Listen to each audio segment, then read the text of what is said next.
I think it's time for Britain to bite the bullet and vote again. Welcome to Plain English, the podcast that goes at the right speed for English language learners.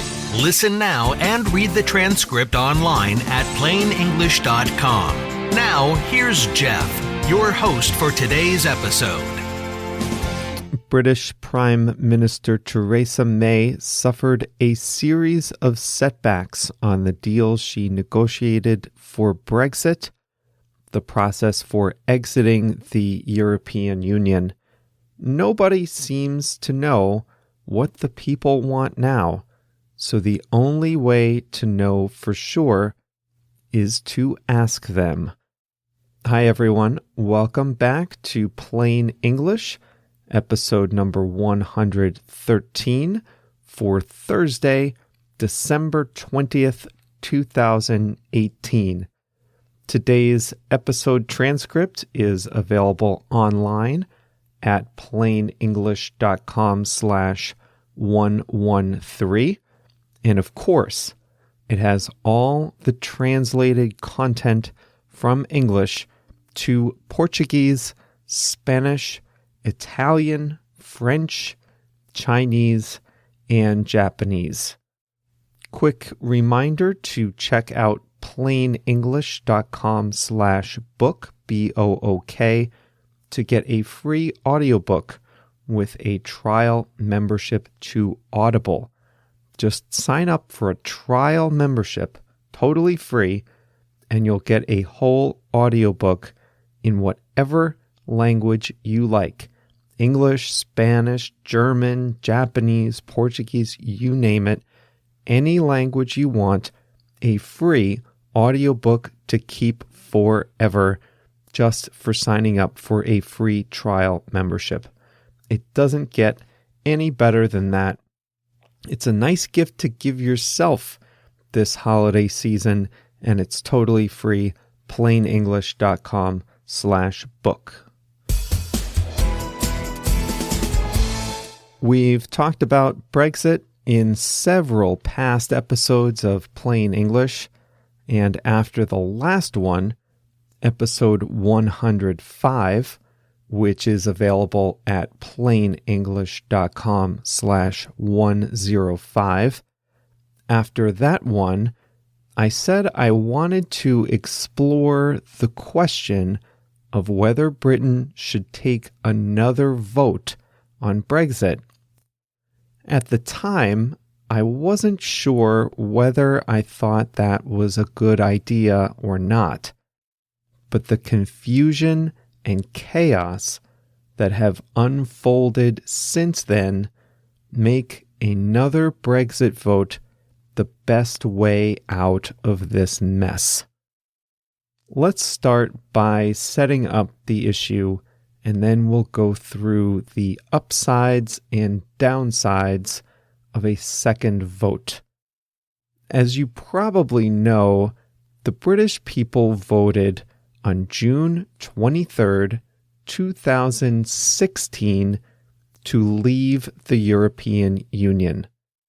Since no country had actually left the EU before, it wasn't clear at the time what an exit path would look like. The only thing that people knew back then is that any country looking to leave would have to negotiate an exit treaty with the countries that would remain, and that the exiting country would have 2 years to do that after officially declaring its intention to leave. The UK government officially notified the EU of its intention to leave in March 2017, starting a 2-year countdown clock. In the time since then, the British government and the EU negotiated an exit agreement. It was the best deal that British Prime Minister Theresa May could get, but it didn't leave anyone really happy back home in the UK. Before the deal can be officially agreed, it has to pass the British Parliament and be approved by all the other EU countries. The deal was scheduled for a vote in Westminster last week, but it was clear that it wouldn't pass. So rather than suffering an embarrassing defeat, the Prime Minister canceled the vote. And the problem is, many people think the deal Mrs. May negotiated is worse than Britain's current arrangement with the EU. But the people said in a referendum that they wanted to leave.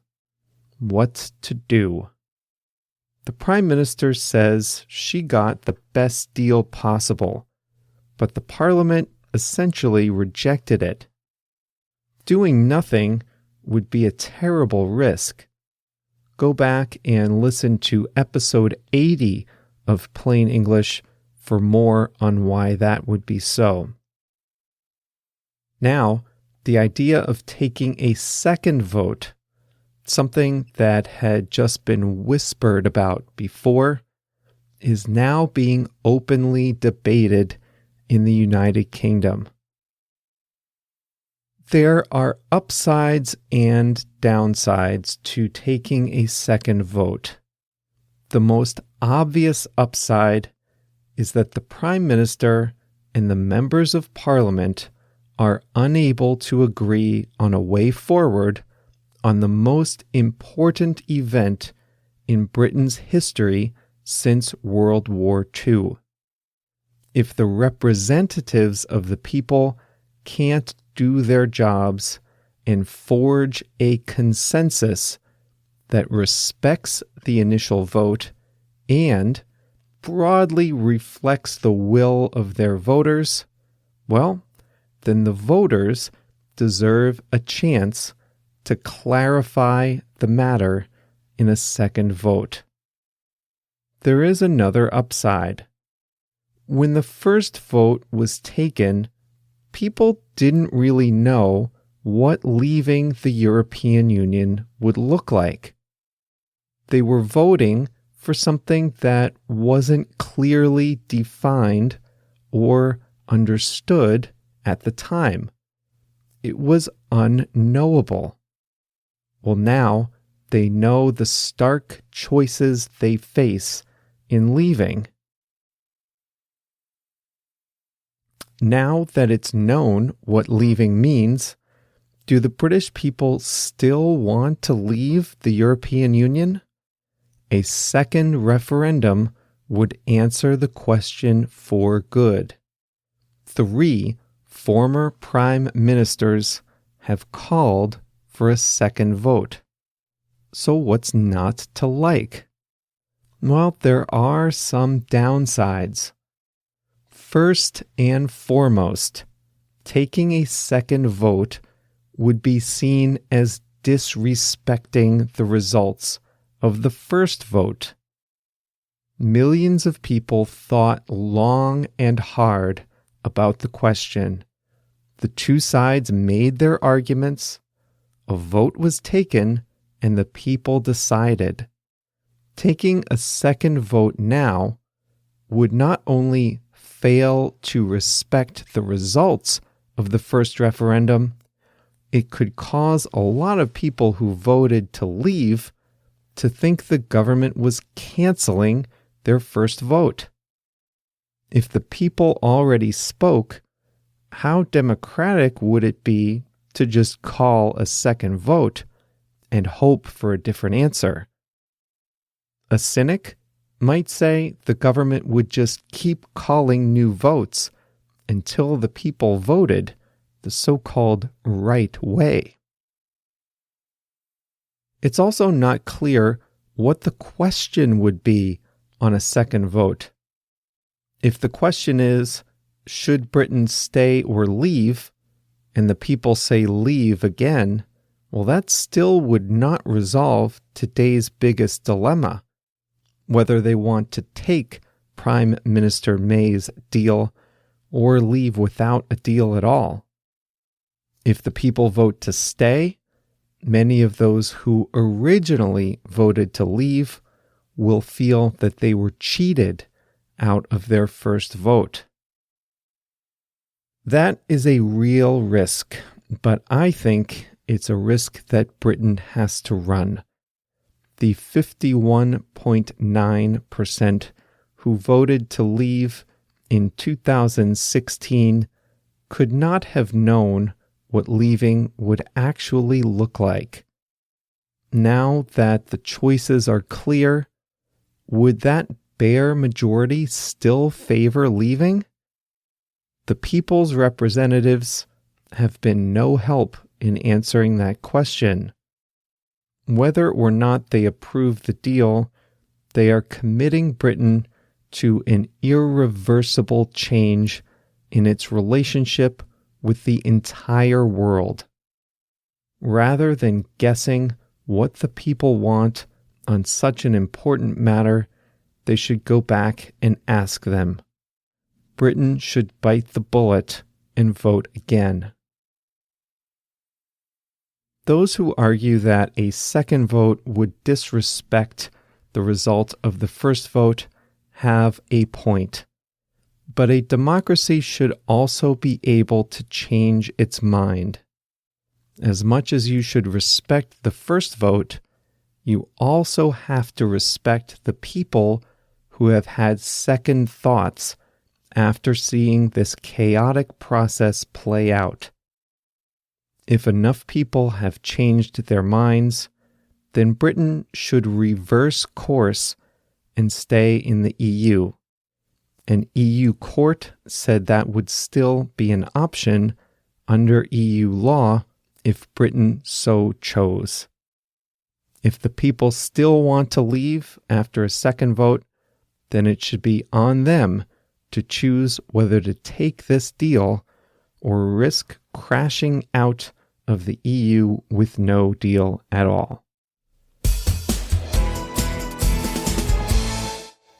I think after the main story in one of those prior episodes on Brexit, I said, what a mess.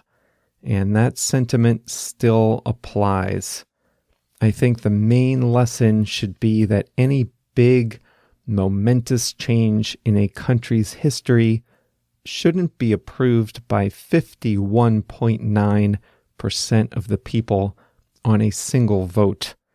I think they should have set up 2 votes from the beginning, or at least required more than a simple majority to approve such a big change. Let me know if you agree with my opinion that Britain should vote again. I'm interested in hearing what you all think, especially if you are in Europe. Send me a note to Jeff, Jeff, at plainenglish.com. Today I want to say hi to Katia from Sao Paulo, Brazil. I want to read to you exactly what she wrote, because what she wrote to me is exactly the reason why we do this program, JR and I, in the format that we do, which is at a slower speed than normal. Here's what Katia said. Hi, Jeff. I'm Katia from Sao Paulo, Brazil, and I need to say thank you so much for your podcast. I always had problems with English, and I heard lots of times, oh, you need to watch TV and movies in English to hear songs and read the lyrics so you learn it easily. But every attempt turned into frustration, Katia says, and I almost gave up. The result was always the same. In a few minutes, my brain just stopped paying attention because I couldn't identify more than 2 or 5 words in each phrase because it goes so quickly. I can remember feeling anger and failure, but I did try listening to Plain English, and it really worked. Katya, listen, this is why we do it. This nails it. And this was my exact experience in Spanish. You know the words. I know you do, or you know most of them. You'd recognize them one by one. You'd recognize them written on a page. But when they're all put together really fast, your brain just doesn't have the time it needs to recognize each word, even if you know each word. You just need the practice of hearing a word, recognizing it, hearing a word, recognizing it over and over and over. So listen, Katya, and everyone else in the same situation, one of these days, you won't need to listen to plain English because you'll have the practice and you can follow at the full speed. But until that day comes, you can count on JR and me every Monday and Thursday to be right here with you at the speed that's right for you. Hey, speaking of every Monday and Thursday, if you haven't joined our email list, you'll get bonus content every time a new episode comes out. That extra content would be additional English vocabulary words, links to English articles, and a summary of every episode. And a special message from me every now and then. So check it out at plainenglish.com/mail, M-A-I-L, and enter your details, plainenglish.com/mail. There were a lot of good phrases today, but the one I chose is bite the bullet. Oh, before I explain that, did you hear upside and downside? If so, you might want to check out episode 91 at plainenglish.com/91, where we talked about upside and downside. That was about the upsides and downsides of killing off a species of mosquito, upside and downside. But today's phrase is bite the bullet. When you do something that you know you should do, you know it's the right thing, but you really don't want to do it, you just bite the bullet and do it. I lost my phone a couple of months ago. I'm not going to revisit the trauma and explain to you what happened exactly, but I lost it. I needed to get a new phone. It killed me that I had to buy another phone. They're so expensive. I didn't have an old one to use. I really had no choice.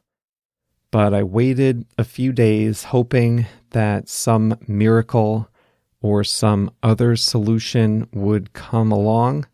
But you guessed it, none did. So I had to bite the bullet and buy a new phone. Ouch. I had to bite the bullet and do what I knew I had to do, even though I didn't really want to. I don't think a lot of people in Great Britain want to live through another referendum, another campaign, further division in the country. But there's really no way to know what people want now without going back to a second vote. The only responsible thing for the government to do is bite the bullet and call a second referendum. They don't want to do that, and I don't blame them, but it is the right and responsible thing to do at this point. They need to just bite the bullet and arrange another vote as quickly as possible. Do you remember Google Plus? It was supposed to be Google's social network, and without many users, It's neither very social nor much of a network. In fact, it's kind of a joke. Actually, kind of a bad joke since they've suffered some data breaches through Google+. Google recently decided to bite the bullet and shut down Google+. It's been clear for a while that it hasn't been going anywhere commercially, and it's just causing Google headaches with data breaches, headaches and embarrassment. They probably didn't want to admit defeat by closing down their answer to Facebook, but they had to do it. They just decided to bite the bullet and shut down Google+. Probably for the best. That's it for today. Can you believe it? Another episode is already done, over with. But the good news around here is that there's always another episode coming up right behind the one you're listening to. You only have to wait a couple of days. If you're listening on Thursday, the day this comes out, then you only have to wait 4 more days until Monday for the next episode, Christmas Eve edition, next Monday, December 24th. So join us then, and in the meantime, get your last-minute gifts and cards for your friends and family. And don't be stingy either. See you back here in a couple of days.